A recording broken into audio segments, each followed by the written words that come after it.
Who will be the shocking first pick in tonight's FantasyPros Championship draft? Which teams will bubble to the surface as threats to win the $1 million grand prize? And what other surprises will be in store as we cover another FantasyPros Championship draft for you live tonight here on the High Stakes Fantasy Football Hour. My name is Eric Balkman. Ferrell Elliott is here. Stick around. Your High Stakes Fantasy Football Hour live coverage of the FantasyPros Championship draft starts now. Can't stand the pressure. I've seen greater men than need a lesson. Broadcast live and heard around the world, you are now watching the most entertaining hour of radio on the planet. Welcome to the High Stakes Fantasy Football Hour presented by myffpc.com with your hosts Eric Balkman and Ferrell Elliott. The High Stakes Fantasy Football Hour is your home for analysis from the best players in the world. And now, because no one else was available, here are Eric Balkman and Ferrell Elliott. Solace in the scripture. Are we not all our father's sons? I became a man. Nobody ever told me what a man was. Welcome in, everybody. Welcome into the High Stakes Fantasy Football Hour live coverage of the FantasyPros Players Championship, FantasyPros Championship, excuse me. I'm Eric Balkman, your slightly above average host. Don't forget, if you want to draft in the FantasyPros Championship, you can do so right now at myffpc.com. Live and slow main events going on with the FFPC main event as well. Best ball draft, Superflex, best ball tournament, Superflex best ball tournament, also at myffpc.com, as well as Empire Dynasty Leagues, Dynasty Startup Leagues, all at myffpc.com. Remember to like this video, subscribe to the channel, comment on the video, share it with your friends, share it with your enemies, and get notified each and every time we go live. I'm a little out of breath, so I'm going to bring in my co-host with the most. He is Ferrell Elliott, the commissioner of KFFSC.com. Ferrell, welcome in. Oh, and wow. We're going to do the full hour together, bro. What you're telling me now. Yeah, exactly. I was frivolously wasting time. Were you really? Yeah. Quiet Hollers are touring Europe. Are they really? They've been over there for a while, right? Yeah. This is not their first time there, I should say. Yeah, well, it helps to have a good agent in Europe. That's true. I guess it does. It also helps to have some really good analysis on the FantasyPros Championship draft tonight, which is what you and I are going to be covering here live. We might get in some of the drafters popping in tonight. Remember, these 12 are all going to be battling for $1 million grand prize. If you want to join them, we have spots open in the midnight draft tonight. myffpc.com is where to go for that. I'll take you through the list of who we have here drafting tonight. Some former guests of the High Stakes Fantasy Football Hour as well. Leading things off tonight is the Spearmint Rhinos owner, Alex Bazo, former guest of the show, former Pros versus Joe's member as well. KFFSC player. And KFFSC player as well. That's right. William Navon is the Bo Nose owner in spot number 2. Kyle Anand's aptly named Bad Stuff Happens in the Bathroom. Aptly is probably not the right modifier I want to use there, but he is drafting third tonight. Hitting cleanup is Michael Culhane's Hammer. Now that's an appropriate name for drafting in the 4th spot tonight. John Donaldson, another former guest of the High Stakes Fantasy Football Hour. His Big Bear will be selecting 5th tonight. You're looking at Robert Morelli in the 6th spot with Team Apollo. Albert Leach, another HSFF Hour alumnus, Floating Logs, is drafting 7th tonight for him. Bob Allen's Shamrocks, followed by Remy LeBeau in the 9th spot, another guy that we've had on the show before. Let's wrap things up with Blaine Para's Snowman in the 10th spot. Anita Wank, John Terry, always one with the names, drafting 11th tonight. And then Joshua Lorzel's Snake Jazz is rounding things up from the 12th spot tonight. We already have one round of coverage in tonight. Balazzo ended up taking McCaffrey number 1. No surprise there. Lamb Hook goes 2, followed by Hill to Anand. You're looking at Bijan Robinson and Breece Hall back-to-back at the 4 and 5 tonight. Justin Jefferson is selected by Apollo from the 6th spot. Jamar Chase to Albert Leach in the 7 hole. Jahmyr Gibbs moves up to the 8th spot tonight. That is the Shamrocks, Bob Allen taking him there. His real-life teammate, Amon-Ra St. Brown, being selected 9th. A.J. Brown, Puka Nacua, and Garrett Wilson, 4 straight receivers, wrap up round 1. I want to bring up the mojo on Jahmyr Gibbs just because I'm kind of curious about this, Ferrell. FantasyMojo.com is your home for all the FFPC analysis. Stack Finder, ADP, everything you could possibly want to know. It's all there. Darren Armani is the godfather of the FFPC Pros versus Joe's Challenge, which is going to get underway in 9 days. Follow him on X at Fantasy Mojo and make sure that you are subscribing to his website at fantasymojo.com. Over the last 5 days, Ferrell, Jahmyr Gibbs is looking at a second-round pick, the 201 tonight. But I think you have to look at this, and we're going to see this as it goes throughout the draft tonight, not just the first round. You want to get a guy like that. He ain't coming back to you in the second round, and clearly Bob Allen made it a priority that he was going to get Jahmyr Gibbs on his team. Jahmyr Gibbs is a player that might get some more looks in the passing game this year, Ferrell. I think he was, I don't want to say underwhelming, but maybe didn't live up to expectations of what we thought, even though he was a rookie last year. This could be a big year for Mr. Gibbs in Detroit. Yeah, I agree, Balky. An ascending player on a team that really knows who they are now. You can't draft Gibbs too high. In a slow main event that I'm drafting in, I was thrilled to see him go in the 12th round. And so that's the big news, or the 12th pick, rather. I was at the end, and he was available the 12th pick. The big news that keeps surprising me, and I think Snowman is off to a fantastic start here, because A.J. Brown is going to have a career year this season, my prediction. I think he's going to score more points than Chase. I know he's going to score more points than Jefferson. It's amazing to me how he falls back towards the end of this first round in all drafts.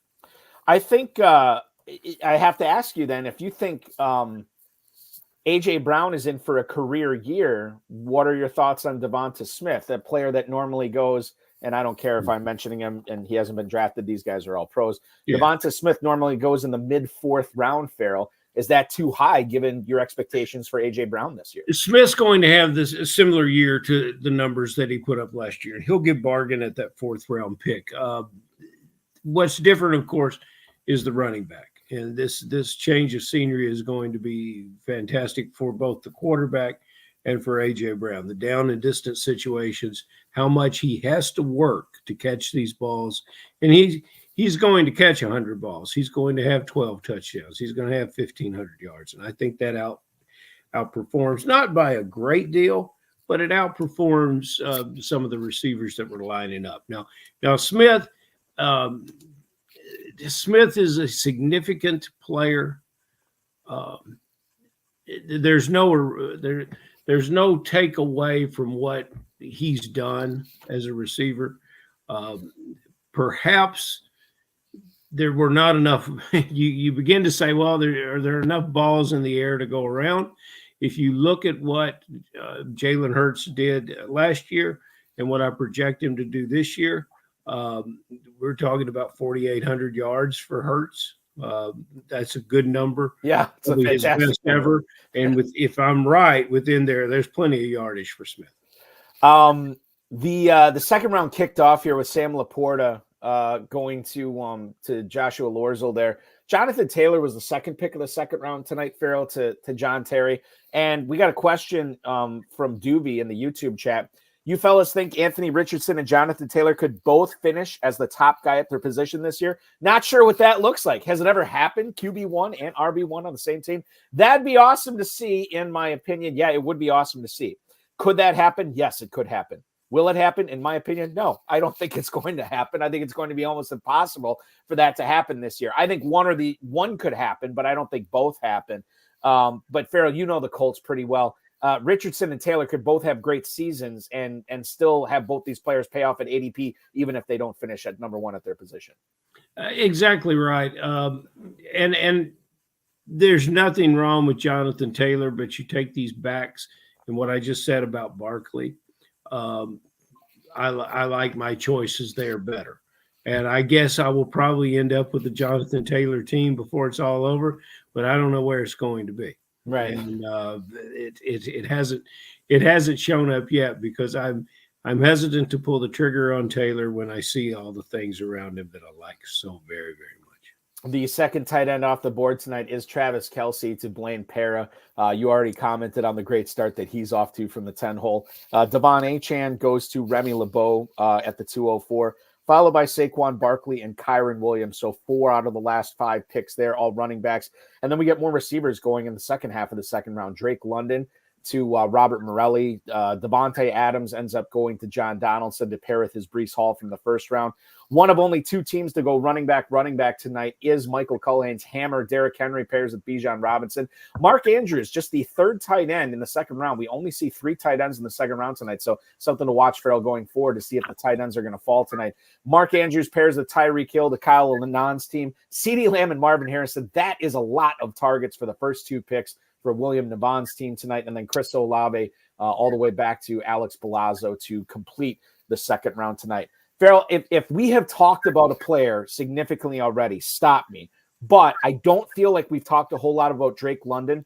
I was talking with Bob Long last night on the High Stakes Fantasy Football Show, the founder of the Fantasy Football Expo, Fantasy Football Consistency Guide. And we talked about, and I just kind of whipped myself into a frenzy, being really excited about the Atlanta Falcons this year with Kirk Cousins. I think that Mooney is a guy that a lot of people should be bumping up their draft boards. Yes. But London, I think, is going to be a target monster there this year. I don't think he has a Justin Jefferson-esque season, but he doesn't have to because he's going in the mid-second round tonight. I love that pick here for Robert Morelli right in the middle of the second to go with Jefferson. A lot of targets there. That's a great start. I do too, and I might be tempted to pull the trigger on a tight end there before I pick London, but you sure can't argue with London in this second round. Balky, Atlanta gives me pause. You know, it just does. But if it's ever going to work for fantasy football, this is the year that the Atlanta Falcons at all these positions are wonderful contributors to our scores. What do you make of the Marvin Harrison slippage tonight? I mean, this is almost a half round in the second round. He normally goes at the 206. He falls all the way to the 211 tonight. And obviously, Bo knows William Navon's team had to really love that pick there. Do you make anything of this? Is there anything in the news that I'm missing on Harrison, or was this just one of those FFPC drafts where you just never know what's going to happen? Yeah, he's just sliding a little bit, and he's an exquisite player in a place where if they don't get it from week one, they will eventually get it during the season. And when you need a player, as we get into the double-digit rounds and the playoffs, Marvin Harrison could be the guy that delivers for you.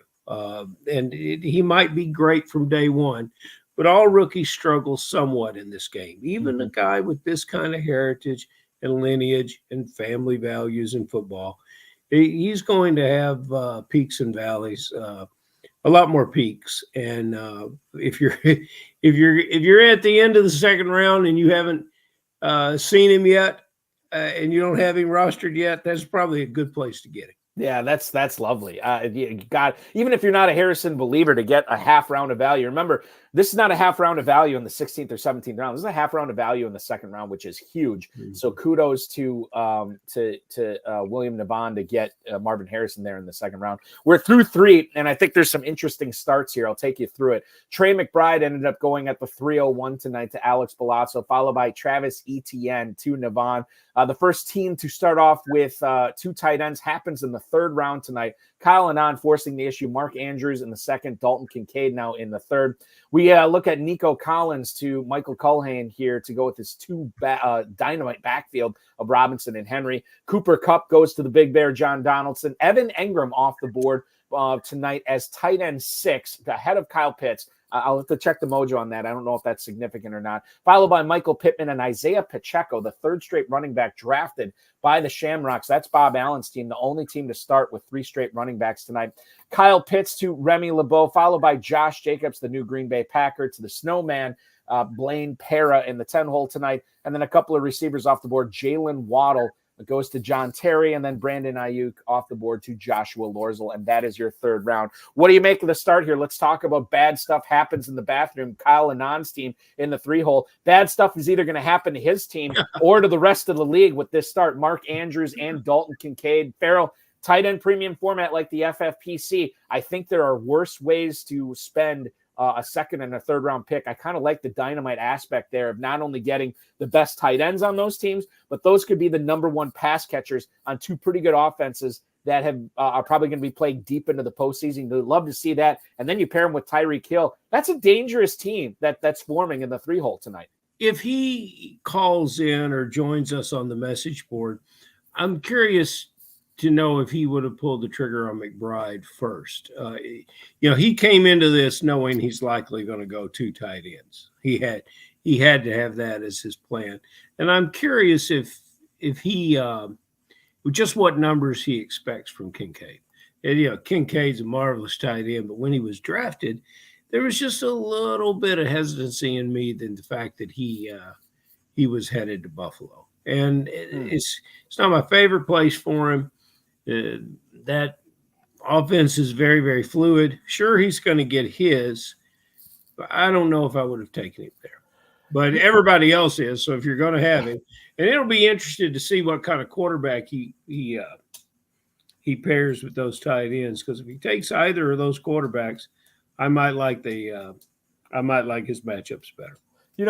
I think what's really compelling, and we might hear from Kyle Anand at some point in the draft tonight, but what's interesting here is if you look at the ADP, Andrews actually goes after Kincaid. In other words, Kincaid goes at the 211, and then Andrews has been falling to the 303 tonight. He basically flipped those. Now, it's an interesting point that you bring up with McBride, but I'm kind of wondering if his plan was to take 2 tight ends, why not get McBride or Kincaid in the second round, knowing that Andrews is probably going to fall to you? Or if one of those 2 guys doesn't fall, the other one should. So obviously he's putting a premium on Mark Andrews, which is fine.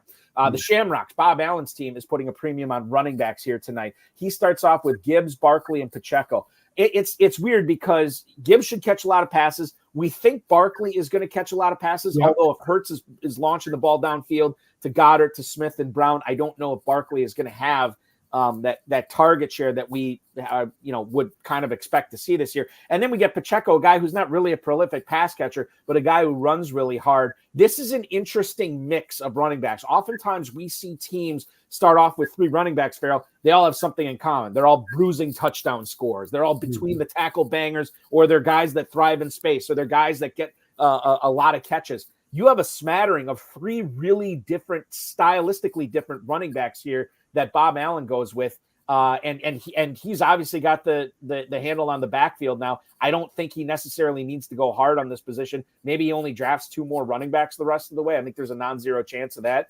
But the Gibbs, Barkley, Pacheco start, your thoughts on that for Allen?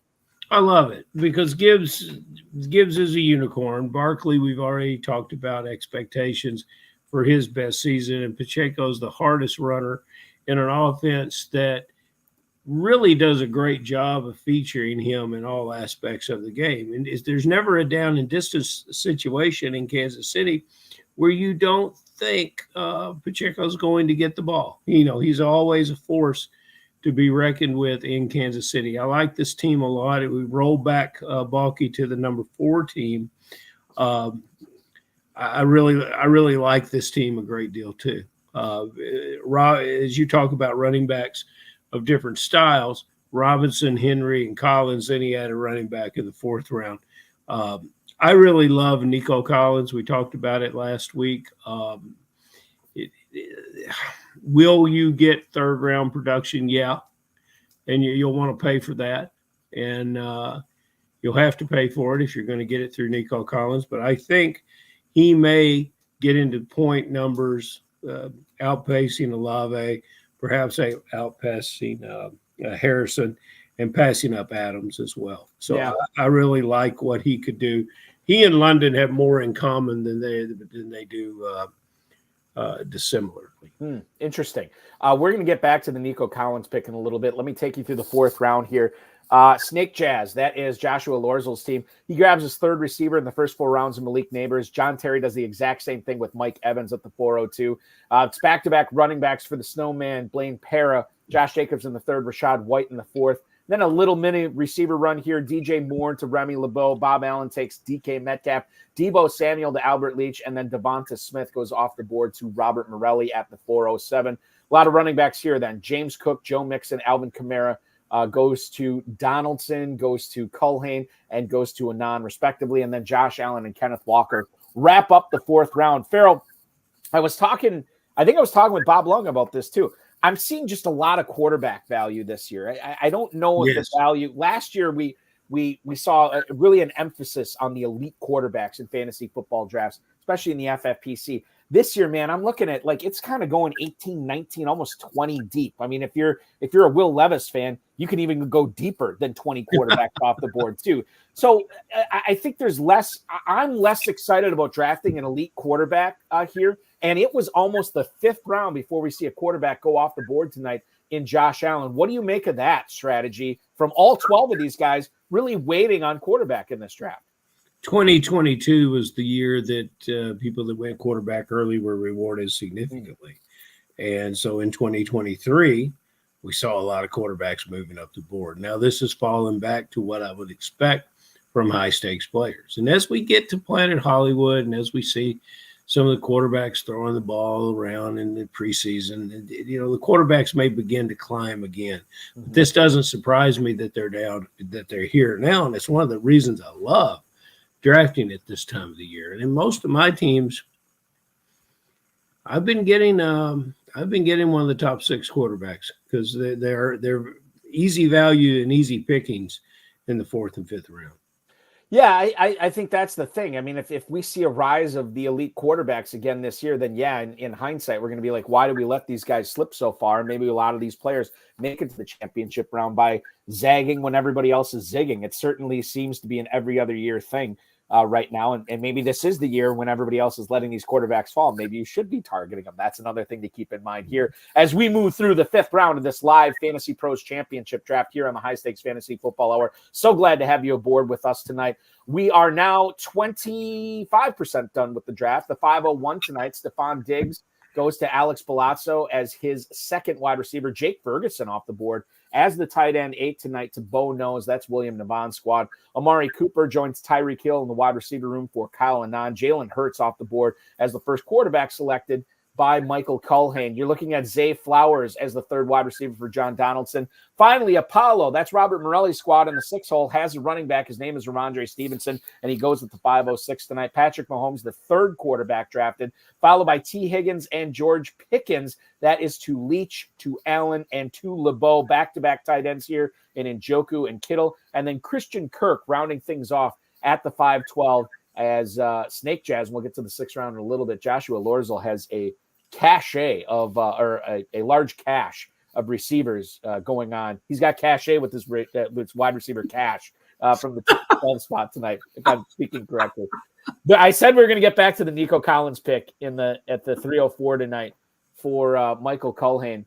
What do you make of Stephon Diggs falling to the 501? You're looking at nearly 2 rounds of difference between Collins and Diggs. It sounds like you're willing to pay up for Collins. Is that a value for Diggs for you?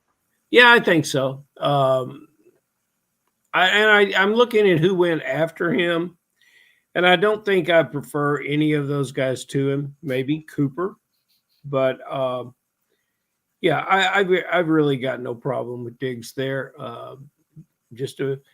As we think back to this time last year, how would you like to be going into a draft with 2 excellent running backs, one of the top young tight ends, and Alexander adds Diggs, and Diggs is his 2nd wide receiver. Yeah. So, you know, there's nothing wrong with that team, and it's all probably going to come together very, very well. I think and Balazzo's done this before. He knows what he's doing clearly. And obviously getting McCaffrey definitely helps out for sure when you can have the 101 to go with that. Jake Ferguson, Ferrell, is a player that we have talked about on this show before. He is normally going at the 504, so the 502 tonight. So I guess that wasn't.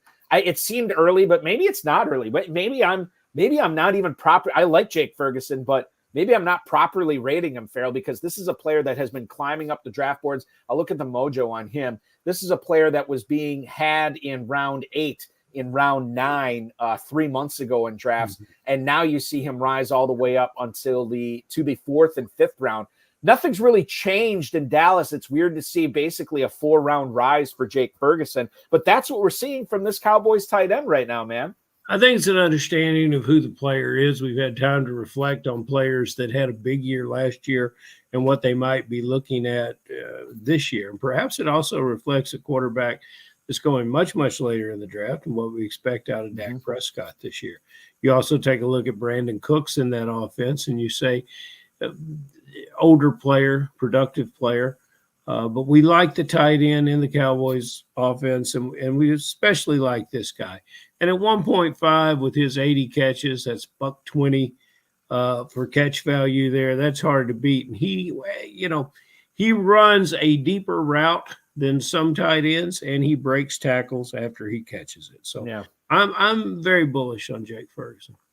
Yeah, I mean, I think he's sort of a unique. He's not one of these tight ends that is a duplication of skills or skill set in Dallas, right? I think what he does there is very different, obviously very different than what Lamb does. It's different than what Cooks does. It's different than what Tolbert does. Some of these other tight ends, you could kind of make the case that they're not as complimentary as Ferguson is with the rest of these Cowboys receivers, which is another reason people, maybe it was just the fact like, my God, we're letting Ferguson slip too far. Let's start pumping him up. And that's what's happening in FFPC drafts right now. We'll take you through the 6th round. We left you with Christian Kirk at the 5-12.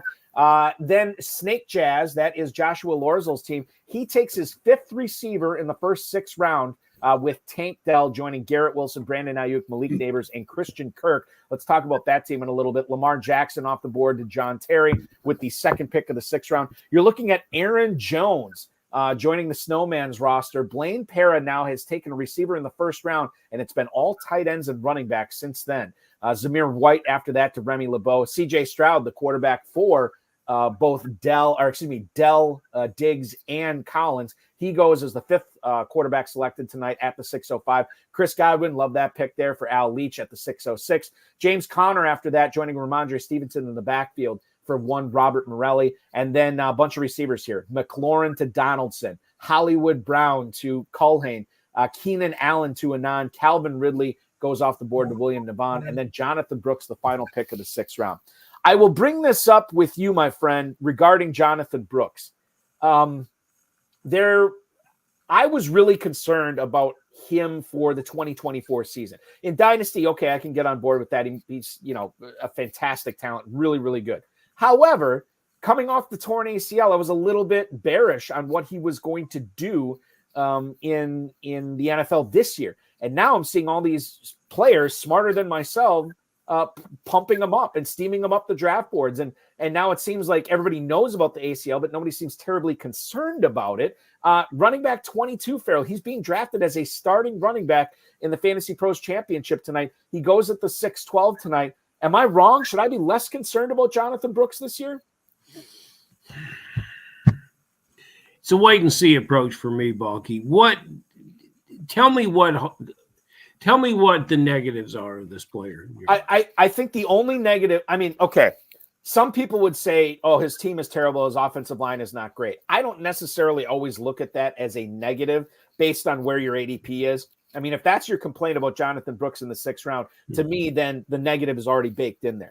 The concern I have is not this guy's talent, not this guy's chops, not this guy's ability to produce. It's his ability to stay on the field and produce at a level that he would have produced at had he had this year of ACL recovery behind him or never torn his ACL. That's the thing I have. That's the big negative I have with Brooks. 2025, I think he is a 2nd round pick, 3rd round pick in this format, right? But 2024, first year coming off the ACL, we've seen guys struggle with that before, and that's what has me nervous about that player. We have a lot of our drafters will not take a player of that type of injury, a proven veteran player, until they see what he can do when he comes back. Now, this is a much more complicated situation. So I'm with you. I'm hesitant with this player. I think it's a definition of how the running back pool begins to thin out in these 7, 8, and 9 rounds. And, Team 8, which went 3 fantastic running backs to start this draft. Team number 4, 3 of their 4 running backs. 10's gone a little overboard on running backs, but all in all, that's why I think we see Brooks there. I think I would probably like some of the 7th round running backs better. And by the way, for a guy who was curious about Jonathan Brooks, I did just take him in my Scott Fishbowl team. I was like, you know what? There's no entry fee here. Let's see what happens with Jonathan Brooks on this roster. So I took him as my third running back there. Let's get you through the 7th round here, this Fantasy Pros Championship, where people are putting real money in, trying to win $1 million in this competition. Lad McConkey at the 701 to Alex Bazo. David Montgomery is the number 2 running back for William Navon's squad from the from the 2-hole tonight. DeAndre Swift joins Alvin Kamara in Kyle Anand's running back room. Jaden Reed, Rashee Rice, and Christian Watson off the board to the Hammer, to Big Bear, and to Apollo from the 4-5-6. Brock Bowers is the first tight end drafted by Al Leach. DeAndre Hopkins and Deontay Johnson, respectively, to Bob Allen and Remy LeBeau. Then you're looking at Jalen Warren and Najee Harris back-to-back. Those Pittsburgh Steelers running backs here go to Blaine Parra and John Terry, and then Anthony Richardson wrapping things up in the 7th round. I mentioned the Warren and Harris thing. I feel like we've talked about this a lot, and I'm a little surprised that it seems like everything I read, every high-stakes player I talk to, every podcast I listen to, everybody likes Warren so much better than Harris. And I say everybody in quotation marks because not everybody does. But I really can't find a whole lot of people that are singing the praises of drafting Najee Harris over Jalen Warren. Yet these guys still remain back-to-back in drafts. I don't get this, how there's not more separation here. Jalen Warren is going at the 802 in drafts. Najee Harris, 709 on average tonight. So these guys are definitely on brand with their ADP tonight, and yet Harris is still going ahead of Warren. I really like Warren. Dwayne McFarland from Fantasy Life was just talking about how much he loved Jalen Warren this year, was drafting Jalen Warren all over the place, and yet they go back-to-back. Ferrell, do you have a dog in this fight? I really don't. But I can understand there's no explanation of why they go back-to-back or this close, why their ADP is this close. There has been encouraging commentary about Harris, what he's done with his body, how he's ready to come back and play. Harris, and these are I'm purely guessing, but I think we were knocking on about 230 carries last year for Harris and a average per carry of less than slightly less than 4 yards. But we're still a player like that is still producing significant fantasy numbers. Warren is not necessarily a change of pace back, and there might have been some injury that let Harris play more in front of Warren last year. This is one of those things that I want to see in training camp. I want to see how it looks like. I don't want to mess with the Pittsburgh backfield at this point in time. And there's some of the guys that are going in the round behind them that I like better and seem much less complicated.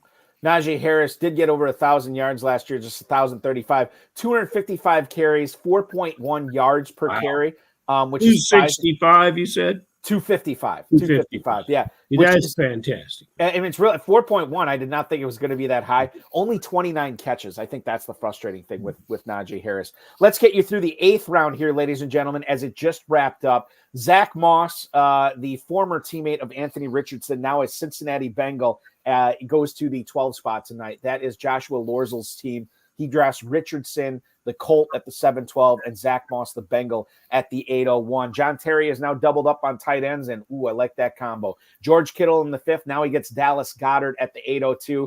Henry Muto is in the chat right now. He's talking about how Team 12 hates running backs and Team 10 hates wide receivers. Well, you can't hate them too much. You used your first pick on a wide receiver, did the snowman, Blaine Parra. We predicted Brown would be so fantastic, he decided he didn't need another. Yeah, exactly. He said, well, the hell, I don't know. The HSFF hour guys love Brown. I'll just focus on running backs and tight ends here, which is what he's been doing. Tony Pollard at the 803 for Parra. Jordan Addison off the board. Another team, Remy LeBeau, loading up on wide receivers. Raheem Mostert joins that loaded backfield for Bob Allen's Shamrock squad. Gibbs, Barkley, Pacheco, and now Mostert. Xavier Worthy, the rookie in Kansas City, goes to Al Leach, followed by Tyjae Spears, the second Titans running back to be drafted in the 8th round here. TJ Hawkinson and Pat Freiermuth, back-to-back tight ends, as Donaldson and Culhane now have their tight ends on their roster, number 1 tight ends on the roster. Devin Singletary, the new New York Giant, goes as the third running back to Kyle Anand. And then you're looking at Austin Eckler at the end of the 8th, followed by Keon Coleman to Navon and Balazzo, respectively. So a lot of action to discuss in the 8th round. Let's go to John Terry's squad, Ferrell. I just told you how much I love that tight end pairing. Look at what John Terry did. He's done a ton of these drafts. He ends up going from the 11th spot tonight, does not take a tight end in the first 4 rounds, and gets 2 pretty good ones here prior to round 9 in George Kittle and Dallas Goedert. That is a good investment of resources. I love what he did at tight end, and he didn't have to spend up to get it. I don't like Terry's tight ends because I think he overpaid for declining production. Kittle, on this show, we talked so much about it. He's required to do so much in the 49er offense that a lot of it is not catching passes. And in fantasy football, I think Kittle's one of the greatest football players in the whole NFL. But in fantasy football, we're in a situation where I much prefer. Blocking doesn't count in fantasy football. I much prefer a guy like Ingram who lines up and runs a few steps. Goddard,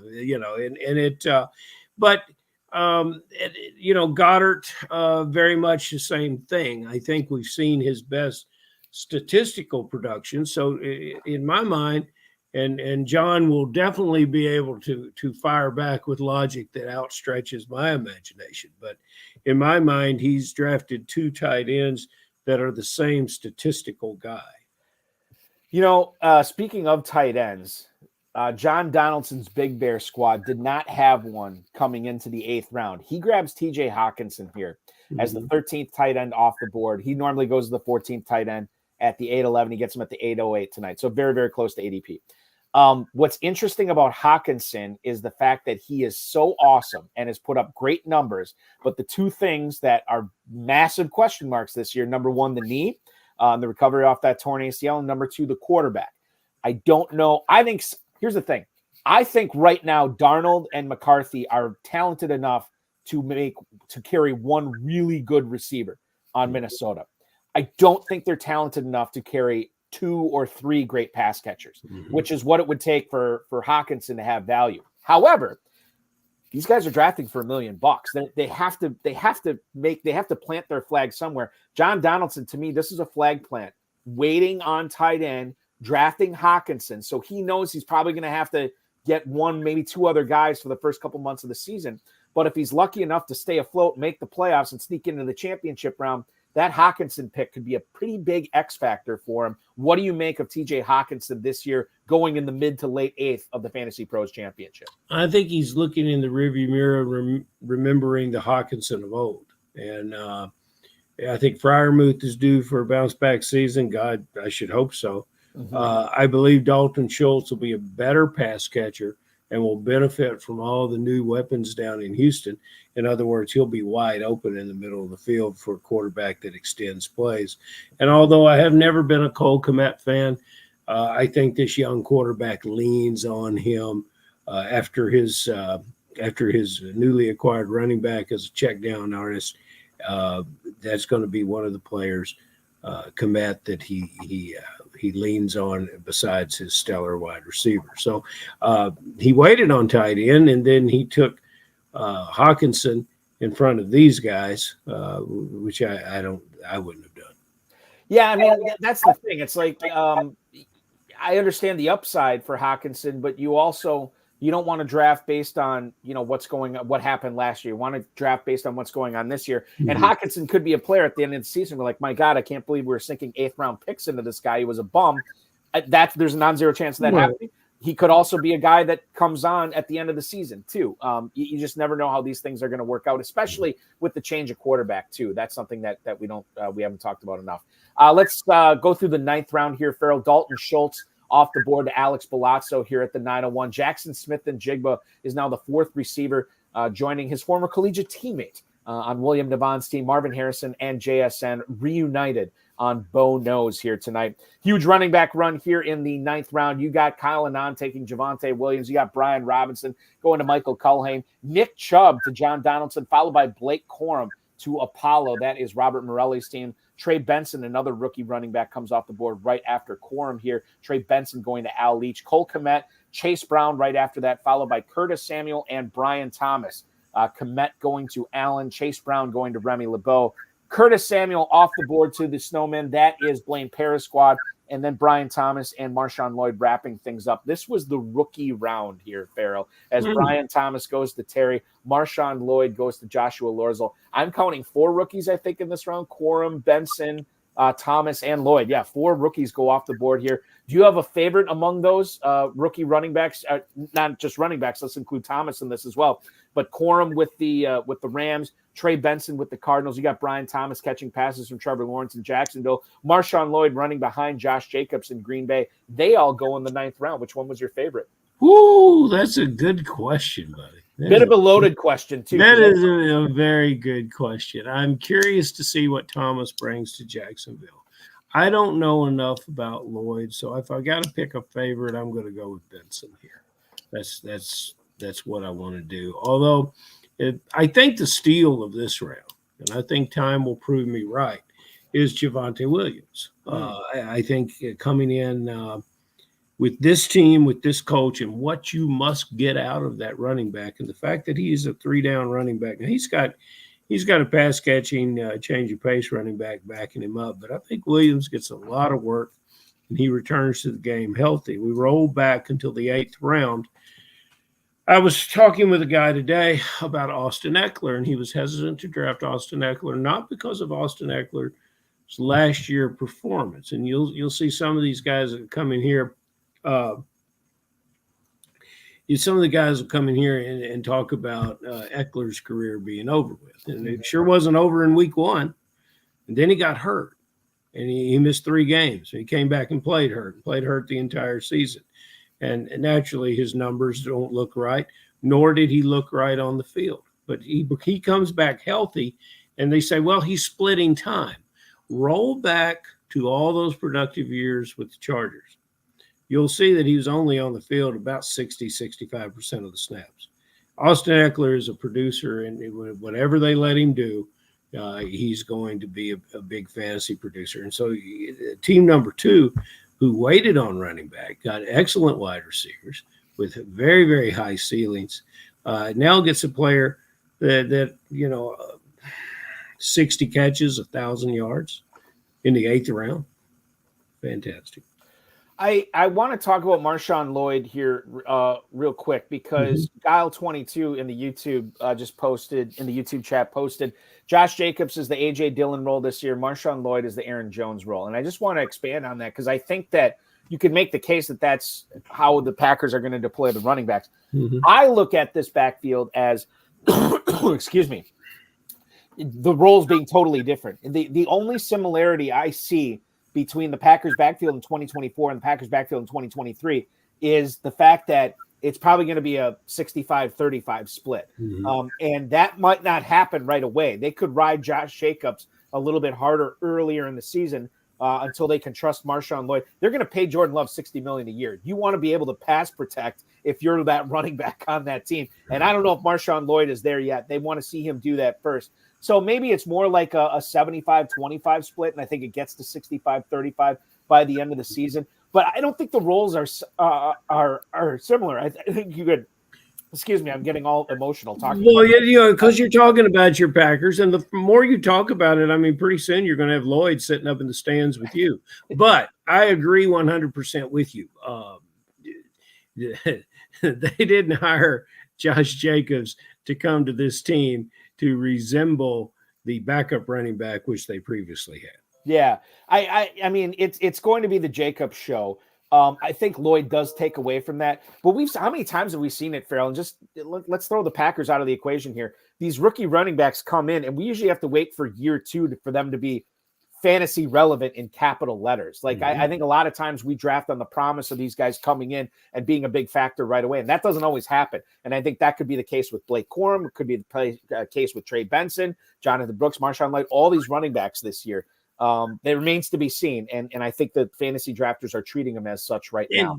And the drafters that take Jacobs in the 3rd round, if you're correct, and it is a 65-35 split, and Josh Jacobs has a year that looks like Harris, although he'll catch more passes. If he has a year that looks like Najee Harris, where he gains about 4.23 yards a carry and scores 10 touchdowns and only catches 40 passes, then everyone will call him a bust. Yeah, that's true. And he's not a bust. You know? But I mean, if he puts up those numbers and you're sinking a 3rd round pick into him, you're going to be disappointed. Yeah, you're going to be disappointed. So, you know, if you think like Balky and I do, go ahead and be happy to get your Jacobs. And you know, if you think like everybody else, wait till he falls to the 4th round and get him.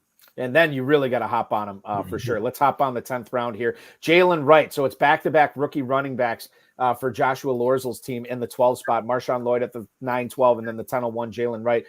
It is 4 straight rookie players overall drafted. Brian Thomas, Marshawn Lloyd, Jalen Wright, and Rome Odunze now to John Terry at the 10-02, followed by Jordan Love to the Snowman Blaine Parra as his number 1 quarterback. Jerome Ford going with Chase Brown, back-to-back running backs for Remy LeBeau. Jamison Williams out of Detroit. He is joining Jahmyr Gibbs, his real-life teammate on Bob Allen Shamrock's team. Tyler Conklin, a 2nd tight end drafted by Al Leach here. Couple of quarterbacks. This is a lot of quarterbacks going in this round. I think somebody pointed out that the quarterbacks are falling. We're seeing a lot of them go here. Joe Burrow ends up going to Robert Morelli. Dak Prescott, Ferrell, who you mentioned earlier, he falls to the 10-08 tonight as the 9th quarterback off the board. Dak Prescott to John Donaldson. Cortland Sutton and Brock Purdy. After that, Brock Purdy going to Kyle Anand. Khalil Shakir at the 10-11, and then Kyler Murray at the 10-12.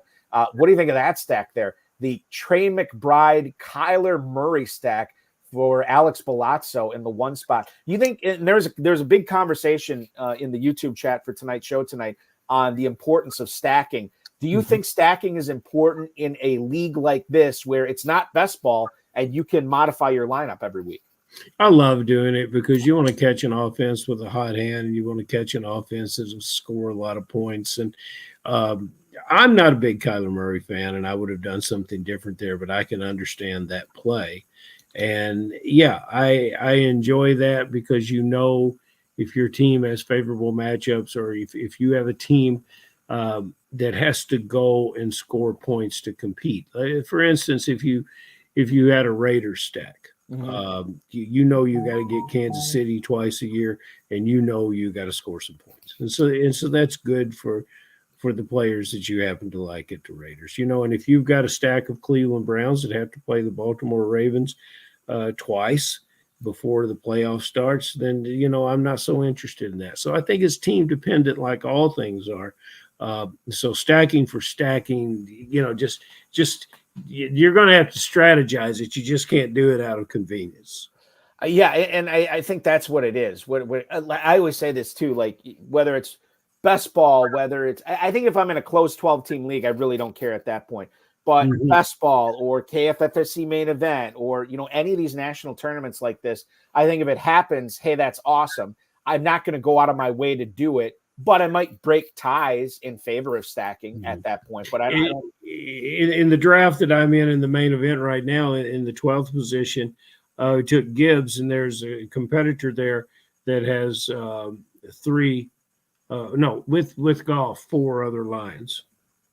Oh, wow. Yeah. That's that. And that could work out. I mean, you never know. That could work out because Detroit's going to put up a lot of points again this year. The problem is I think their defense got better. And one of the worst things to have, one of the best things to have to win real life fantasy games is a good defense. One of the worst things to have is a good good defense, because then that hurts your fantasy players a little bit. I think people are writing down that quote right now. Yeah, I don't even know.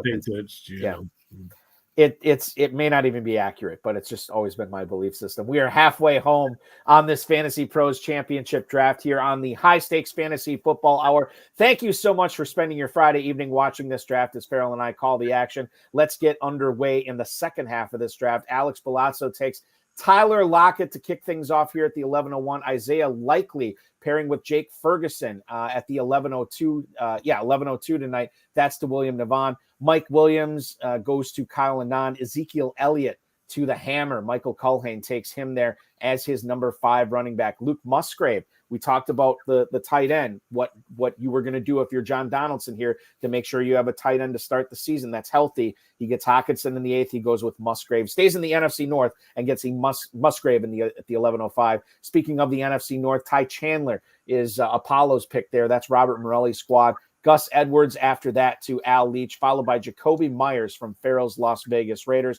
Trevor Lawrence is the final first quarterback drafted tonight. The last team without a quarterback now has one. Remy LeBeau waits until the 11th round to grab Trevor Lawrence as the 12th quarterback off the board.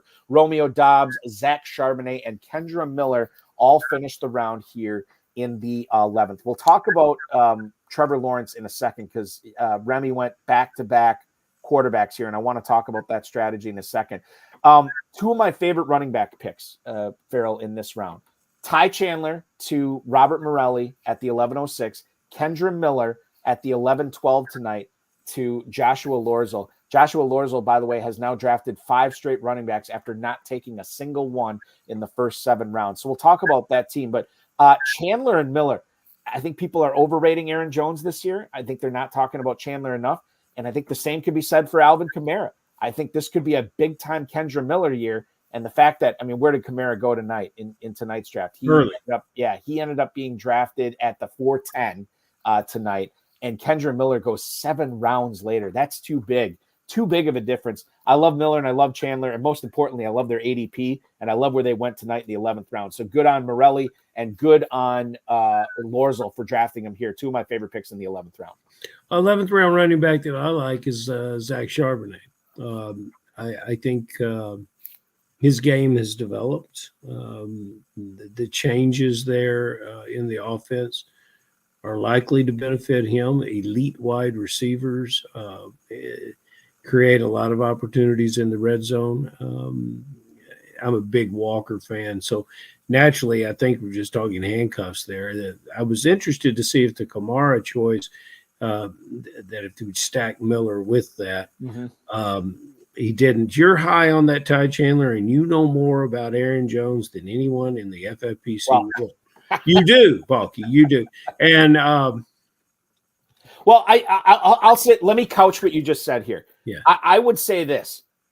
You know this better than anybody. I have been such a huge Aaron Jones fan over the last 3, 4, 5 years or whatever. I continuously have said this guy is underdrafted. You need to draft him.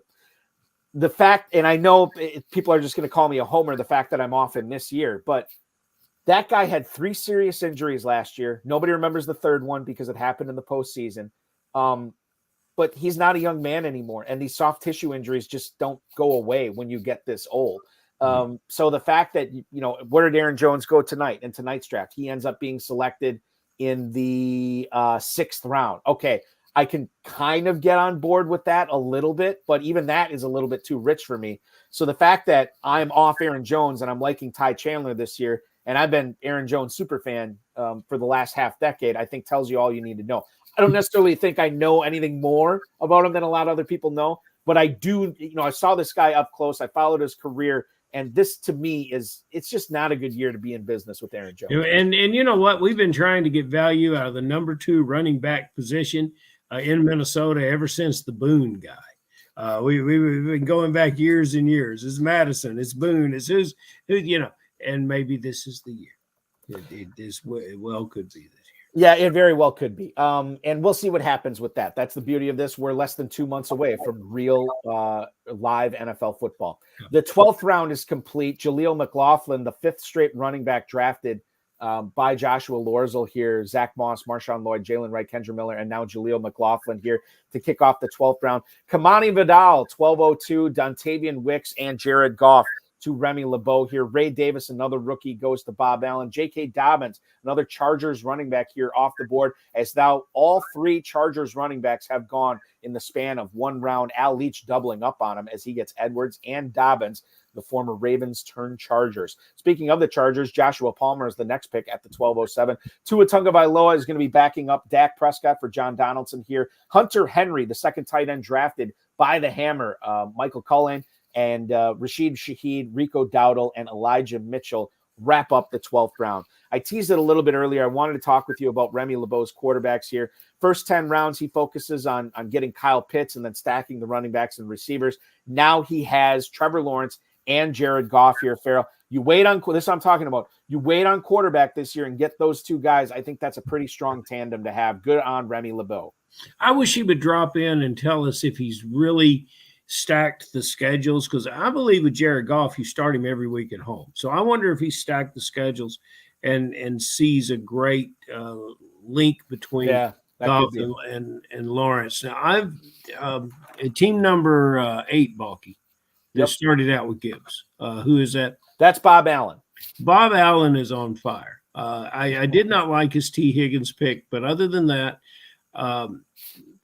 this is a tremendous team to put together, and he's done it with established names, youthful players that are coming into their own, that started as top performers.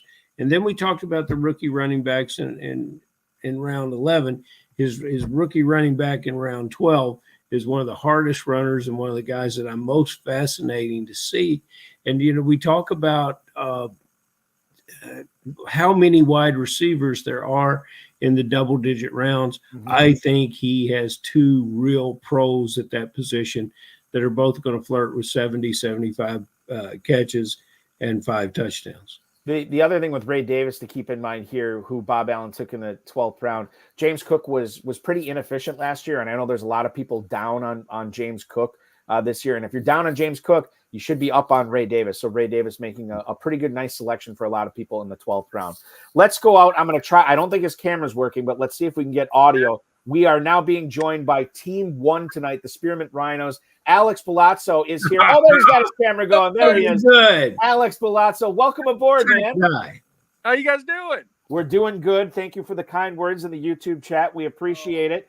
You had to be pretty excited. You had to be pretty excited to get the 101 tonight, man. And how's your team shaping up? Yeah, you know what? It's funny. Like, I'm normally not a 101 guy. I like being at the end, 11 or 12, right? But, I like back-to-back picks. It's always best. So I like it. I mean, it's, Jonathan Brooks, you were saying it, right? So that's not a pick for the first 6 weeks. But I think that he's a guy who could come back, week 9, 10, and just be that guy for the end of the season, right? So I've already got Kenneth Walker and Christian McCaffrey. They're going to be my 2 horses. I'll pick a couple guys here that I can fill in if I need to. But I kind of think he's a guy who could, be a make or break for some teams that make the playoffs. And I think it's just a solid team. It's not sexy, but it's solid. Yeah, well, the sexy part is Jonathan Brooks, as you said. I mean, if he comes on at the end of this year, a la Breece Hall did, coming off his ACL, now all of a sudden you're looking at McCaffrey, Walker, and Jonathan Brooks as a monster running back trio that you can trot out in the championship round. Let's talk about your 7 and 8 picks here. The 7th round, you take Ladd McConkey. At the end of the 8th round, you end up taking Keon Coleman. Back-to-back rookie receivers there. And I think that the tie that binds them together, Alex, they could be the number 1 pass catchers on their teams this year. They're young, they're unproven, but that's part of the reason you get them in the 7th and 8th round. Yeah, I've been taking them in every draft. If I can get both of them in every draft, I'm taking them. I actually think that their situation is better than some of these other guys who are getting drafted in front of them. I just do. I think Keon Coleman's going to have 65, 70 catches, 6 or 7. He's just going to get a ton of balls from Josh Allen. Ladd McConkey is the perfect complement to Justin Hebert or Herbert. Sorry, my old age, right? Bobby Hebert. Hebert. But yeah. George Costanza will figure that out. I mean, now, okay. So if you think that's going to be Coleman, I got news for you. Oh, look, we just lost him. Well, the thing is, Alex is on the clock right now as he is. He dumped us, man. He might have. I'll pop him out and I'll pop him back in when he's ready. Well, here's what I would like to congratulate him on is his Jahan Dotson pick. I think everyone has forgotten that Jahan Dotson had that hamstring issue last year. And that's why I had the draft, guys. Hey, welcome back. I'm lauding you on your Jahan Dotson pick, and I'm going to tell you, based on the numbers you just gave for Coleman, which I think a lot of that production will come at the end of the season. I don't say that for every rookie, although it sounds like I am here tonight. But I think Jahan Dotson's a 75 catch player and 5 touchdowns, and you're getting him in the 13th round. To me, that's crazy that he's going in the 13th round. And what draws you to him?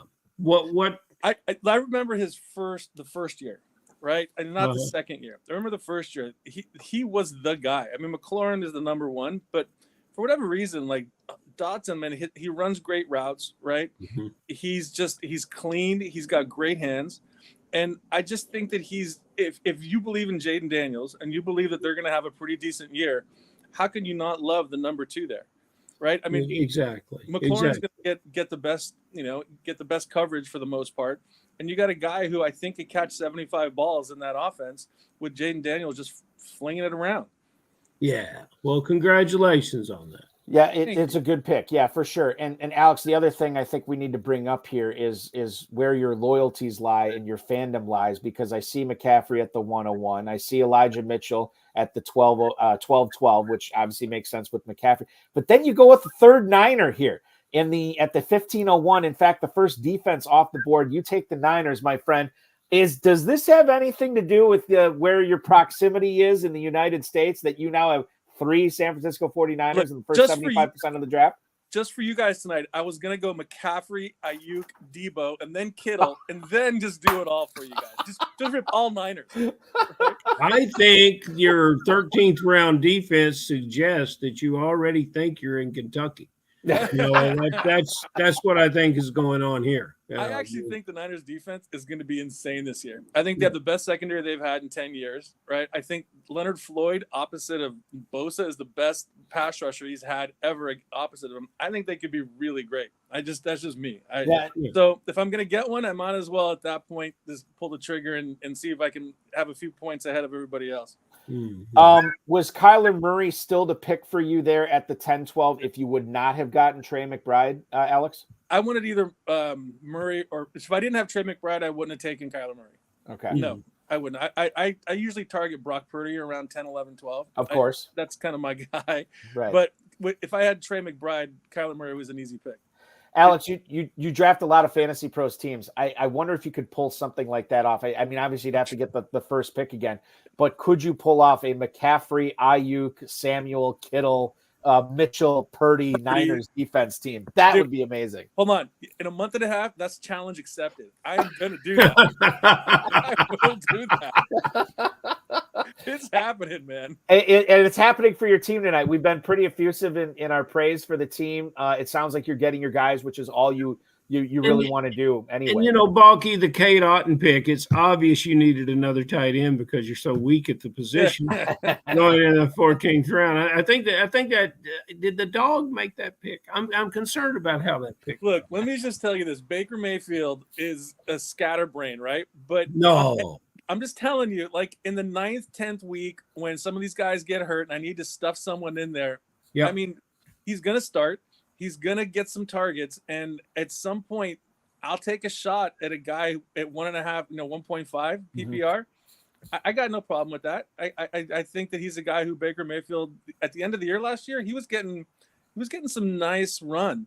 And so I think, why not take a flyer in this league, especially? I would really love Otten as a player if he wore number 00. I think that's what would make me think that I want to be in business with him. As a tribute to Jim Otto, Ferrell? Yeah, okay. Yeah, I get it.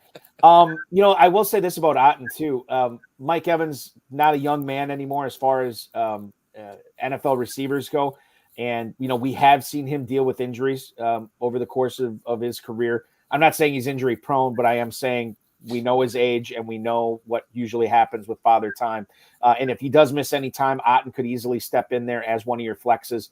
And then the other thing to keep in mind too, Dave Canales, everybody wants to talk about how Canales isn't there anymore in Tampa. But remember, he really wanted to run the ball. And the guy they got in there now, and his name's escaping me, I apologize for that, but he loves to throw it. So Tampa could be throwing it a lot this year, which is also, mazel, good things for Kate Otten. Well, I think between Godwin and Mike Evans, you got guys who are going to miss time, right? So Rashad White is going to catch his balls, but I think Otten's a guy who could, average 4 to 5 passes. Even if he's getting 4 to 5 passes for 40 yards and a half a touchdown, I'll take that in the 14th round. I just think it happens over the course of the fair enough. Yeah, that's just me. Alex, we're so thankful that we were able to talk with you tonight, man. Good draft so far. Keep it up. Finish up strong. You got 5 picks left. I know you're going to make the best out of them, and we'll probably see. I would set the over/under on Niners being selected in those 5 picks. Probably about 2.5. You just wait. It's coming. Those are my next 2 picks. They got a kicker. Yes, they do. Yeah. If someone doesn't take him, that's in round number 16. So I'm telling you, give me Moody in 16. No one take this guy. And we will see if it comes to fruition. I think it's a very real possibility of that happening. Alex, be good. Thank you so much. You Good guys. luck this season, man. Thank you so much for Keep up joining the us. good work. All right, Thank guys. you. We appreciate it. The Spearmint Rhinos franchise owner, Alex Bazo, who's drafting out of the 1 spot tonight, joining us here in the High Stakes Fantasy Football Hours. We bring you live coverage of the FantasyPros Championship. All 12 of these owners, including Alex Bazo, going for that $1 million grand prize this year. If you want to join them, go to myffpc.com. That's myffpc.com. Sign up for leagues today. We do have drafts popping off each and every day. There is a midnight draft tonight. I should bring this up before we go off the air. 9 spots still available for that draft starting in about 45 minutes. So make sure you're signing up for that one. Let's take you through the 15th round. As we mentioned, Alex did take the Niners defense there, followed by Quentin Johnston to team number 2 tonight. That is William Navon's squad. Khalil Herbert, who's picking up a little bit of steam lately. It seems like he is just a cult favorite. He is a cult favorite in the same way Empire Records was a cult favorite movie for Generation X in the 90s. That is Khalil Herbert, the cult favorite running back to draft in high stakes fantasy football. Noah Fant after that to Michael Cullen. Damian Pierce, the 3rd straight running back drafted by John Donaldson. And then another defense, the Ravens defense, this time goes to Robert Morelli. Clyde Edwards-Helaire, Michael Wilson, Audric Estime, the Denver Broncos running back to Remy LeBeau, Roman Wilson, Wan'Dale Robinson, and Jalen Polk. So there are some interesting receivers in this round, Ferrell, I think we should talk about. And number 1, how about the number 1 pick from last year for the Chargers, Quentin Johnston? He goes to William Navon tonight as his, this would have been his 7th receiver here, a wide receiver 69. Do you think Quentin Johnston is getting a bad rap, Ferrell? Because it was a rookie year for him last year. Mm-hmm. There is a learning curve.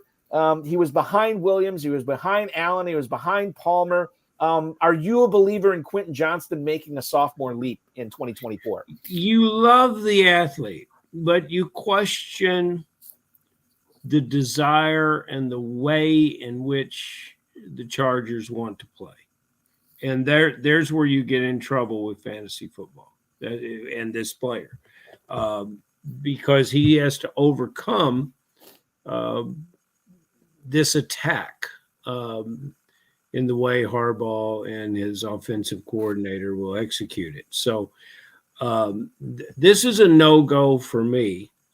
I think there's rookie receivers that I'm curious about that I will like better than Quentin Johnston. But Quentin Johnston has all the skills to be what Mike Williams used to be for the Chargers. But he's young. He's unproven. Does the quarterback trust him? Does he have the habits to he doesn't look like a blocker, and that's always required in that offense. Right. A lot of question marks. I think the other receiver I want to talk about here before we move on to the 16th round, and we'll tell you the shocking yet unshocking picks that Alex Palazzo made there, but Wan'Dale Robinson at the 15-11 tonight to John Terry. I think this guy is flying under the radar a little bit this year. I'm glad Mr. Terry finally did something correct in lining up with a true value. No, Wan'Dale Robinson, late single-digit pick last year. Yep. Is tremendous value here this year. He will be better. Everything about the Giants will be better. If the quarterback is to succeed, he needs Wan'Dale Robinson.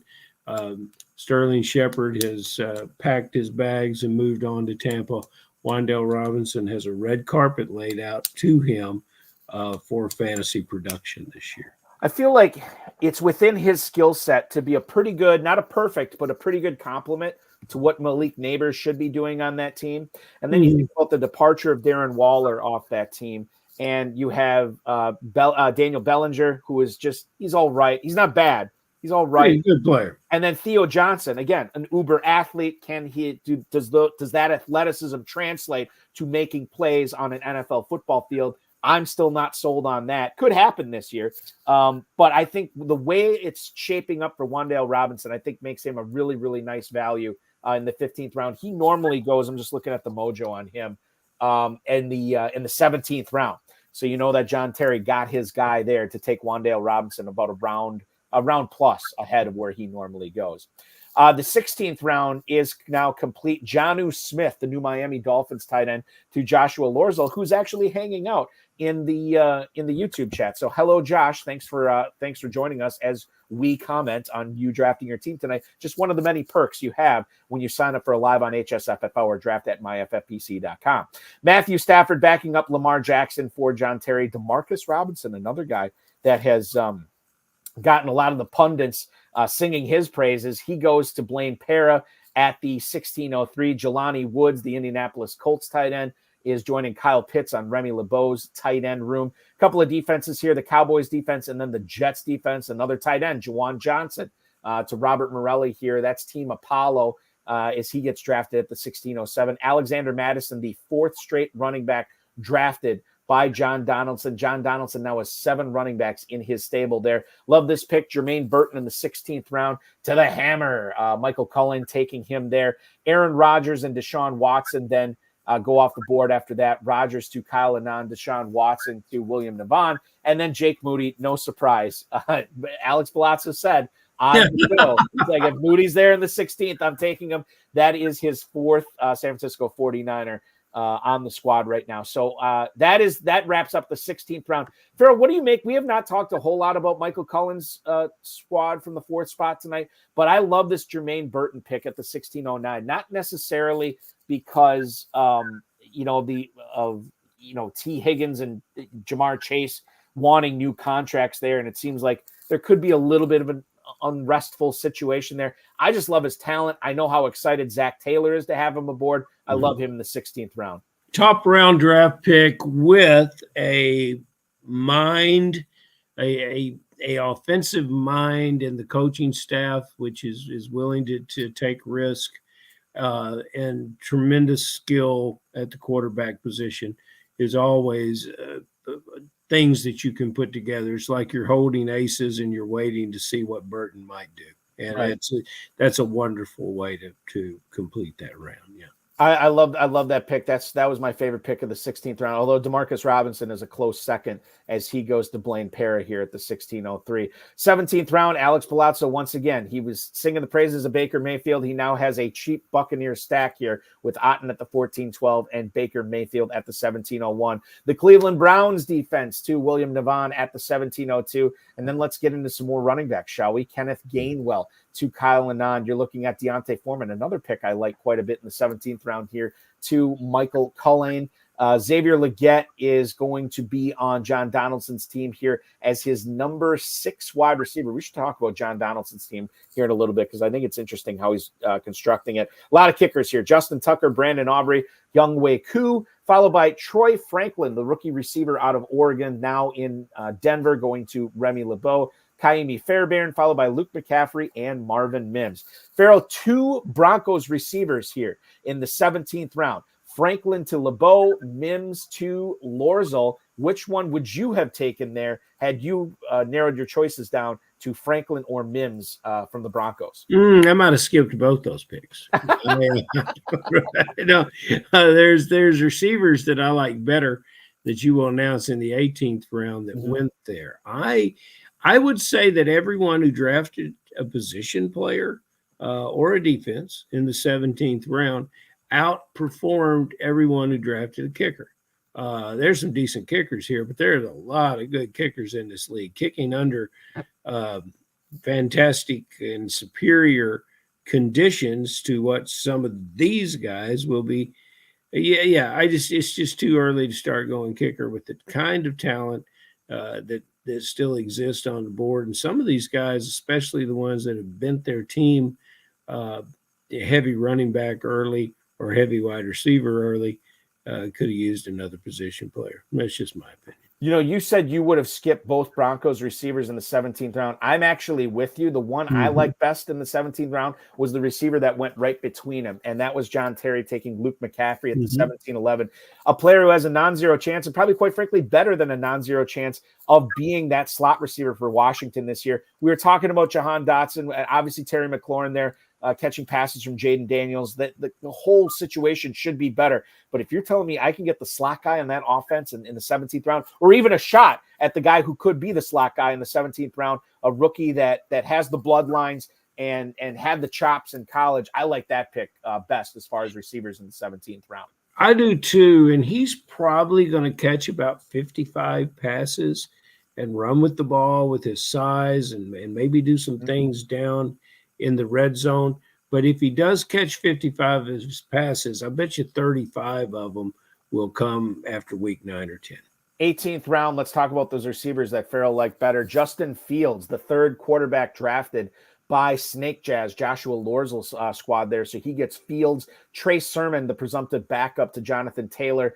John Terry gets him after drafting Taylor in the second round. He gets Trey Sermon here in the 18th. The Pittsburgh Steelers defense to Blaine Parra. Eric Gray, a guy who's fighting for some snaps out of the Giants backfield, ends up going to Remy LeBeau here. Mike Gesicki to Bob Allen. Rashad Bateman to Al Leach, followed by Colby Parkinson, the Rams tight end that might be the starter week 1. It goes to Robert Morelli's squad here at the 1807. Harrison Butker off the board as the 6th kicker. Malachi Corley here, wide receiver 81 to Michael Cullen. And then 3 running backs finish it off. Samaje Perine, Tank Bigsby, and Justice Hill. Those are the final 3 picks of the 18th round. Ferrell, you said, in regards to the 17th round receivers, they were okay. But these 18th round receivers, you like Bateman and Corley. Oh, well, I love Corley, and it's still to be determined if Rodgers loves him, and if Rodgers loves him, then you've got quite a fantasy player there. But I want to take the camera to Rashad Bateman, and everybody will probably groan a little bit because he missed 5 games with injury last year, and he barely caught 30 passes, and he hardly ever scored. And it's been a rough statistical run for this player. And I can understand how fantasy owners would just leave him in the dust. But I think that we're in a new age for this player. He's got to get it together. I think the player will be healthy. He's got tremendous physical athletic skills. And the balance of what's happening with the tight end, with Isaiah Likely, and how they're going to present the offense on the field. I think they're going to try to get Bateman involved. Now, what does that mean, being involved at Baltimore? It's likely 60 to 65 catches, but it could mean a lot of scores. And, they have a defense that only gave up 16 points last year, and now they got a great running back that And so there's an argument to be made that you don't need much from this player. This player is successful for them for 50 or 60 catches a year. But I still believe that Bateman deserves a chance.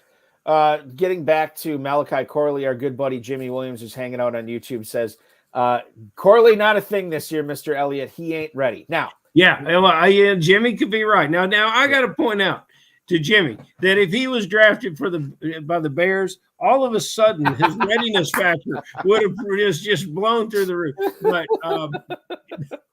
But we shall see. And Jimmy has a better chance of being correct than I do. But I'll remind everybody that we're very, very late in this draft. Ferrell, that's my point. Like, he could be right, and you might. I mean, there is a chance, he might be. Has a better chance of being right than you. However, this is the 18th round. And what if Williams misses a bunch of time again, like he has the last several years? And what if Rodgers really does connect with Corley? We know what he did in college. The production was unbelievable. And you're telling me I can get him in the 18th round? I mean, you kind of need players that you want to be able to cut off your roster for that first wide receiver run. And if we find out in training camp that he's behind, and he's not picking it up fast enough, then perfect. You can drop him for that hot running back pickup or whoever it is in the preseason. But I think Corley is the exact type of player that you want to be drafting at this point, Ferrell. And, we could roll back. Corley had a tremendously successful college career, albeit at Western Kentucky. That's still a big brand of football that they play down there. Now, let's take a look in the 17th round, because we haven't talked about one of my favorites is Xavier Legette. And, Legette at this time last year, no one really ever thought he wasn't on anyone's board. Right. And he ended up being a first-round pick. And he's had limited exposure and experience in college, but it doesn't matter. He has all the athletic skills. And he is the type of personality and individual that he's a pro's pro, and the people in the locker room are going to love him. And we've also talked about stacking. I think one of the most interesting concepts of stacking that is available to these early drafters is what's going on in Carolina. Because you've got a new coach, you've got a little more seasoned quarterback, and you've got some very potentially from week to week explosive wide receivers in that offense, which you can start stacking in the 15th round while everyone's drafting kickers. Yeah, then you get those receivers, those pass catchers in Carolina for sure. John Terry and Jimmy Williams are now putting on boxing gloves. Yeah, over Alan Lazard. Yeah, it's just I love it. Let's what did I want to say here? Oh, okay. Let's do this. Let's go through the 20th round because the draft is now complete. It just ended about a minute or so ago. We'll just wrap things up and tell you that Joshua Lorzel ends up taking Jason Sanders. Matt Gay goes off the board to John Terry as his kicker. Zach Ertz, the Washington tight end, going to Blaine Perez, his final selection. The Chargers defense is going to be Remy LeBeau's property in this draft. A.J. Dillon and Will Shipley, a pair of running backs off the board to Allen and Leach, respectively, followed by Greg Dortch. The Packers defense going to John Donaldson. Another couple of kickers here. Tyler Bass to the Hammer. That's Michael Cullen. And then Greg Zuerlein to Kyle Anand. Tucker Kraft and Jalen Tolbert wrap things up. Tolbert, the Mr. Irrelevant of this draft, going to Alex Palazzo. The three players that I think are intriguing in the 20th round here. I'm going to exclude Tucker Kraft because I am Team Musgrave. And even if Musgrave is hurt, I don't know how startable Kraft is with the ascension of a lot of the young receivers on that Packers squad. But the other three guys I think are, three guys. Will Shipley, Greg Dortch, and Jalen Tolbert. Ferrell, if I said in a vacuum you had to take one of these three players with your last pick of a Fantasy Pros Championship draft, which one would it be? Dortch, Tolbert, and who? Will Shipley. Will Shipley's interesting because of his pass catching out of the backfield. So if I have Barkley, he's going to be my 20th round selection. Handcuff, flex, whatever you want to call him. Dortch is interesting. I wrote off Dortch very, very early because they take a look at a player and I said, man, it's hard to be productive for a lot of percentage of plays with that kind of body. It's hard to stay healthy with that kind of body, but he's proven to me that he can. Jalen Tolbert is yet to prove to me that he can find the stadium in Dallas. Zach Ertz, did Benoit get drafted here? I do not see him. I'm going to look again. Guys need to get aware of Benoit because his downfield pass catching skills at the tight end position in Washington will supplant Ertz. Ertz is a great football player, but he's not going to help you in fantasy ball this year. Parkinson, there's a tight end, Balky. And you know what? There's 7 tight ends reporting to camp for the Los Angeles Rams. So go figure how that's going to work. Wow, that is a lot. There's 7 of them on the depth chart right now. And I cannot believe it. I'm looking. And all these guys are drafting kickers very, very early. The Raiders kicker Carlson apparently has gone undrafted, which is and the Packers kicker Carlson went undrafted. He should, but Carlson, they run him out to kick 60-yard field goals, and that ball slices through that desert air, and it's just a beautiful thing. And then anyone who spent their spring because they're single with no kids like me and watching UFL football will understand that if you love Detroit's, you should love Batesy and go get you the Detroit Lions kicker. The Ben Sinnott, by the way, did go in this draft. I missed him. 1303 to Kyle Anand. Kyle knows what he's doing. Right. Okay. 13th round. Well, we were busy talking. We were busy listening to Alex Balazzo's dog. Yeah, that's very true. We definitely were. I will put a wrap on the draft. Ferrell, is there any last thoughts you have in looking at this draft board here? I will tell you that we talked about Palazzo's team. I thought he put together a strong squad. I like Michael Cullen's squad from the 4 spot tonight. That was a fun one. And speaking of fun ones, I think Bob Allen from the 8 I think Blaine Parra from the 10. Those are going to be fun ones to watch. And quite frankly, I'll throw in Joshua Lorzell's team from the 12 spot tonight. You're drafting next to John Terry, who's won more money than God playing in the FFPC. That's a tough thing to do. And I think Lorzell had a very interesting approach, and he executed it well. He gets his elite tight end. He gets his elite quarterback, stacks the receivers early, the running backs late. So I thought that was a strong draft there, too. There's a lot of really good teams. Al Leach, too, from the 7 spot, I thought did really well tonight. And, of course, Remy LeBeau, you look at his squad from the 9, you can tell he's done a bunch of drafts. He knows where these players go. He knows how to play the board, and he did a good job tonight. A lot of strong teams. I don't know if the $1 million winner comes out of here tonight, but I think there's a lot of guys who put some pretty strong efforts up tonight. Yeah, we're dealing with team number 12, who I think only has one starting running back, but maybe somebody will emerge from that. What team? I don't see the full board, Balky, but what team drafted one wide receiver and then hit running back really, really hard? Yeah, that was team 10. That was Blaine Parra. He ended up going with I'm trying to see. So the top one you're showing is Jones.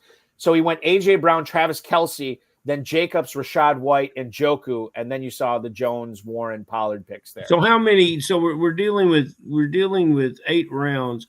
How many running backs in the first 8 rounds? He ended up in the first 8 rounds. He had 5 running backs, 2 tight ends, and 1 wideout. Okay, so he's in a situation there where he, if my math is correct, if he's going to play both those tight ends, he's going to have to set 3 of those running backs that he drafted. Whatever it is, there's too many players drafted early there that you're not going to be able to play, and that's what I don't like about that strategy. But man, I love his quarterback, and Curtis Samuel. I'd like him as a 3 receiver, not as a 2 receiver, but hell, he may put up 2 receiver numbers. It's this is the team that I want to follow and see what he does. Yeah, I think and that's the thing with the FFPC. You only have to start 2 receivers, and you look at Dobbs and Wicks, who he grabbed, and one of those guys could emerge in Green Bay. Curtis Samuel, not a lot of people are. It's like Khalil Shakir is life right now in Buffalo. So there's a lot of people loving on him, but they're not loving on Curtis Samuel. That's another guy. Think about Adam Thielen. I know I've been talking your ear off about this guy, but he had dominant elite weeks last year, probably like 3 or 4 of them. So in pockets, you can play Thielen if you play your cards right. And then obviously I talked about how much I like DeMarcus Robinson, maybe more so from a best ball perspective. But Roman Wilson, there's some targets there too. I know Arthur Smith is the OC there, but no Deontay Johnson anymore. Roman Wilson. That's the thing is you kind of have to plant your flags on these guys who could emerge. And he took a lot of shots here with wide receiver after loading up on running back, which is what you have to do. And that's a good strategy to try to win $1 million. Plant your flag, Balky, on this year's Puka. Who's this year's Puka? Where is he, Balky? There. I'll tell you this. In there somewhere. Billy Hollywood probably thinks it's Malachi Corley, but he sure ain't going to say it because Jimmy Williams is still hanging around. Yeah. Jimmy Williams is lurking around. So, it's not going to be Corley. Could it be Xavier Legette?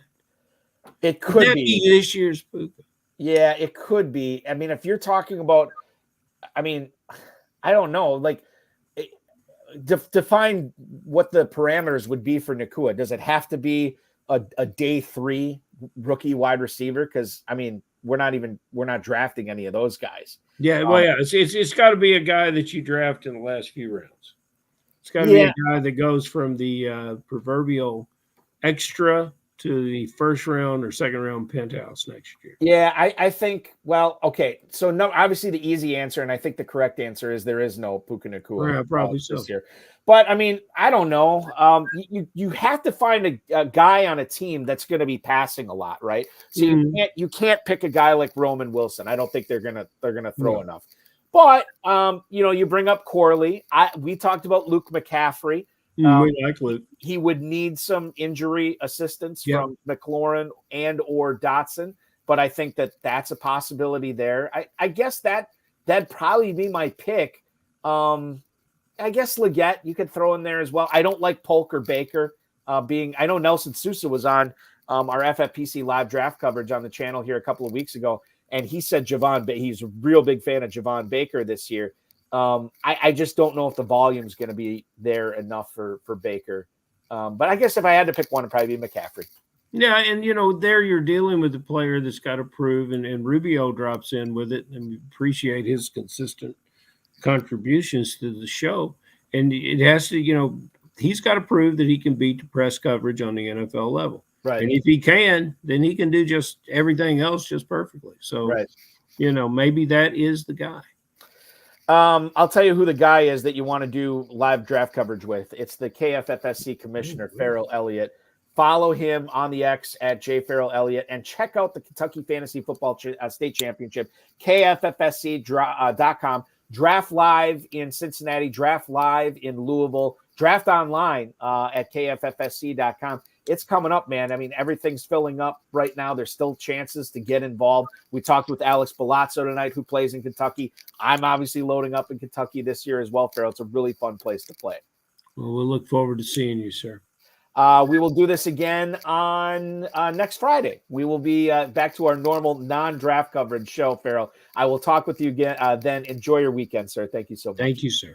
That is Ferrell Elliott, ladies and gentlemen, the definitive commissioner of fantasy football. And what a show it was. I want to thank Ferrell. I want to thank Alex Bazo for dropping by. I want to thank the FFPC, Rob, Bryce, and, of course, each and every one of you. As I said, we will be back at 10 p.m. Eastern time next Friday with our next High Stakes Fantasy Football Hour. In case you missed last night's High Stakes Fantasy Football Show on the Better Sports Network, you can watch it on the rewatch it, or go back and watch the replay on the FFPC socials, as well as the Better Sports Network at bettersports.com as well.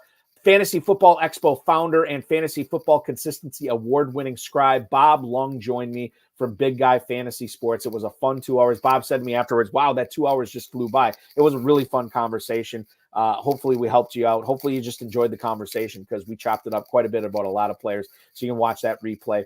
The July edition of the High Stakes Lowdown aired this past Tuesday. You can watch the replay with myself and four-time FFPC main event Fantasy Pros Dynasty League champ Greg Mistretta joined me. He's also going to be making his maiden voyage in the 2024 FFPC Pros versus Joe's Challenge. So it was a fun conversation with him. You can watch that at rotoviz.com/podcast or rewatch it on any of the FFPC socials. The 2024 Fantasy Pros Championship has drafts filling daily. Check it out at myffpc.com. I'll give you an update on the midnight draft, which is slated to start in about 20 minutes. I wonder if John Terry is going to join that one. Non-zero chance of that happening. We have 9 spots still left in that. So I think that one's will still fill. It might be a slight delay on that. So go ahead and get yourself a cold beverage, settle up and ride for that midnight draft tonight. $1 million grand prize is at stake. $6 million grand prize, $6 million prize pool, myffpc.com. The 2024 FFPC Best Ball and FFPC Superflex Best Ball tournaments are live as well. Slow and live drafts filling every day there. 125 gets you in the running for a $300,000 grand prize in the FFPC Best Ball tournament in the Superflex version. Just $35 to enter, and you can still win a $100,000 grand prize. Make sure you're signing up for the FFPC main event. Slow and live drafts going on there right now. myffpc.com is where to go. Another $1 million grand prize there. Check out the Empire Dynasty League startups we have and the Dynasty startups, the classic Dynasty startups that are popping off almost daily right now at myffpc.com. Thank you so much for watching. Really appreciate you hanging out on this Friday night or streaming it later. Remember to like this video, subscribe to the channel, comment on the video, share it with your friends, share it with your enemies, and get notified each and every time we go live. Thanks so much for watching, everybody. Your weekend officially starts now.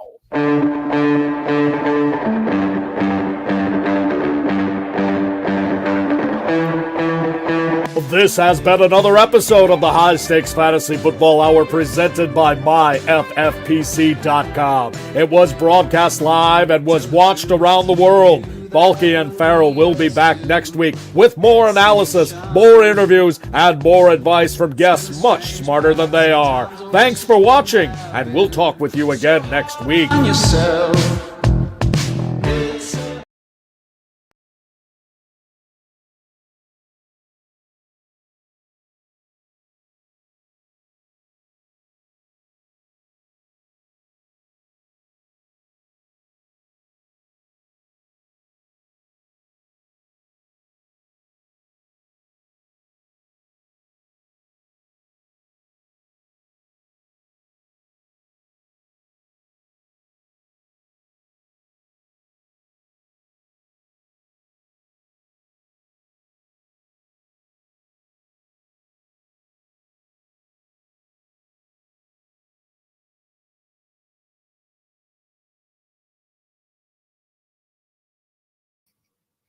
Ferrell just pointed out that nobody could hear me because I had my mic muted for some reason. I want to remind everybody that while we will not be live, this show will not be live until next Friday. We will have live draft coverage on Tuesday night. Aiden LaCory, Dave Terpoli will be on the call, as well as maybe a special guest. We've had a lot of special guests coming on. Bradley Stalder and Nelson Sousa have come on. So that is this coming Tuesday. We'll be live on this YouTube channel. And then next Friday, we'll be back live on the High Stakes Fantasy Football Hour. 9 days from today, the Pros versus Joes Challenge kicks off. I think Dave Terpoli will be on the call for all 6 with me, and I believe Ferrell Elliott will be on a bunch of those as well. So that's going to be a lot of fun.